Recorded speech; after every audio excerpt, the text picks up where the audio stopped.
फिलहाल खबरों में बढ़ते हैं आगे। सीट शेयरिंग पर नीतीश कुमार का एक बयान सामने आया है। सीट शेयरिंग मंत्रिमंडल विस्तार पर जल्द फैसला लिया जाएगा। बिहार से जुड़ी ये अहम खबर है। आज शाम तक तस्वीर साफ हो जाएगी, ये कहा गया है मुख्यमंत्री नीतीश कुमार की तरफ से। डिस्ट्रीब्यूशन में क्या सब कुछ हो गया? आप लोग की बात हो गई है। का सीट डिस्ट्रीब्यूशन कंप्लीट है आप लोग का? एनडीए में बात हो गई है। वो सब जल्दी हो जाएगा, रिजल्ट आ जाएगा। सर मंत्रिमंडल विस्तार जल्दी होगा, सब चीज के बारे में खबर तुरंत मिलेगा अभी आपको। अरे हम उसमें लगे हुए हैं। सर एनडीए में सब ठीक है। सर एनडीए में ऑल इज वेल है। बहुत जल्दी होने सर एनडीए में ऑल इज वेल है। मुख्यमंत्री जी एनडीए में ऑल इज आज शाम में क्लियर होगा।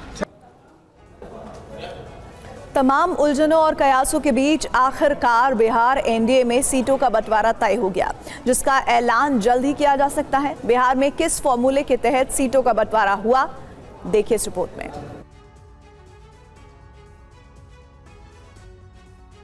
इस बार लोकसभा चुनाव में बीजेपी बिहार में सबसे ज्यादा सीटों पर चुनाव लड़ेगी। बिहार में एनडीए के 5 दलों का सीट बंटवारा हुआ है। बिहार एनडीए में सीटों को लेकर जो फॉर्मूला सामने आया, उसमें 40 लोकसभा सीट में से बीजेपी 17, जेडीयू 15 से 16, चिराग पासवान की पार्टी 5, उपेंद्र कुशवाहा 1 और जीतन राम मांझी 1 सीट पर चुनाव लड़ सकते हैं। उपेंद्र कुशवाहा की पार्टी को काराकाट की सीट दी जा सकती है, वहीं जीतन राम मांझी की पार्टी गया सीट से चुनाव लड़ सकती है। जेडीयू ने अपनी गया और काराकाट की सिटिंग सीट मांझी और उपेंद्र कुशवाहा की पार्टी के लिए छोड़ी है। हालांकि मुकेश साहनी के साथ आने पर उनको भी 1 सीट दी जा सकती है। नए फॉर्मूले के तहत पशुपति पारस को लोकसभा की कोई सीट नहीं मिलेगी। उन्हें बीजेपी ने एडजस्ट करने का भरोसा दिया है। 2019 के चुनाव में बीजेपी और जेडीयू के बीच 50-50 के फॉर्मूले पर सहमति बनी थी। दोनों ने ही बराबर सीटों पर चुनाव लड़ा था। एनडीए गठबंधन ने 2019 में 40 में से 39 सीटें जीती थी। बिहार एनडीए में आज सीट बंटवारे का ऐलान हो सकता है। सूत्रों के मुताबिक हाजीपुर समेत एलजेपी कोटे की सभी 5 सीटें चिराग पासवान को मिली हैं। तस्वीरें कल की है, जब चिराग पासवान ने बीजेपी के राष्ट्रीय अध्यक्ष जेपी नड्डा से उनके आवास पर मुलाकात की थी। चिराग के बॉडी लैंग्वेज से ही साफ पता चल रहा था कि एनडीए में उनकी बात बन गई है। बीजेपी ने उन्हें चाचा पशुपति पारस की जगह तरजीह दी है। दरअसल हाजीपुर सीट को लेकर पशुपति पारस और चिराग पासवान दोनों ही अपना दावा ठोक रहे थे, जिसमें जीत चिराग पासवान की मानी जा रही है। हालांकि अभी सीट बंटवारे को लेकर औपचारिक ऐलान होना बाकी है।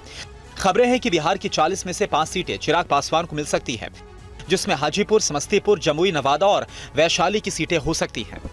एनडीए के साथ जो हम लोग का पुराना गठबंधन रहा है, जिस गठबंधन के तहत 2-2 बार हम लोग लोकसभा और 2-2 बार हम लोग विधानसभा का चुनाव पिछले 10 सालों में हम लोग लड़ चुके हैं, उस गठबंधन को एक नई मजबूती देने का कार्य किया। पार्टी के तमाम हितों को, पार्टी की तमाम चिंताओं को, पार्टी के तमाम कंसर्न्स को ना सिर्फ एक्नॉलेज किया बल्कि एड्रेस करने का भी काम किया। पशुपति पारस आज दिल्ली में अपनी पार्टी आरएलजेपी के संसदीय बोर्ड की बैठक करने वाले हैं। कयास लगाया जा रहा है कि इस दौरान वो कोई बड़ा फैसला ले सकते हैं।